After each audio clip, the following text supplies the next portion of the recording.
آج انشاءاللہ تبارک و تعالی گفتگو رہے گی اعلیٰ حضرت علیہ رحمہ کیسے عاشق مدینہ تھے۔ شب زلف یا مشک خطا یہ بھی نہیں وہ بھی نہیں۔ مدینے کے سفر کی کیا اہمیت ہے، سفر مدینہ اور مدینے کی کیا ویلیو ہے، ایک عاشق کے دل میں مدینے کی اہمیت ہونی کیسی چاہیے؟ اعلیٰ حضرت نے خود ہی ایک شعر میں بیان کر دیا ہے کہ ان کا تو سب کچھ مدینے میں رہا کرتا۔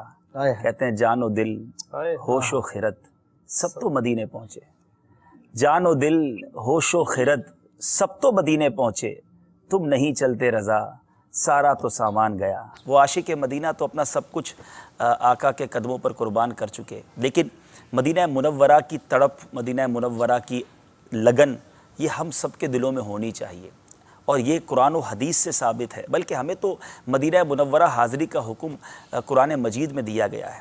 قرآن مجید فرقان حمید میں اللہ تبارک و تعالی ارشاد فرماتا ہے وَلَوْ أَنَّهُمْ إِذْ ظَلَمُوا أَنفُسَهُمْ جَاءُوكَ فَاسْتَغْفَرُوا اللَّهَ وَاسْتَغْفَرَ لَهُمُ الرَّسُولُ لَوَجَدُوا اللَّهَ تَوَّابًا رَحِيمًا۔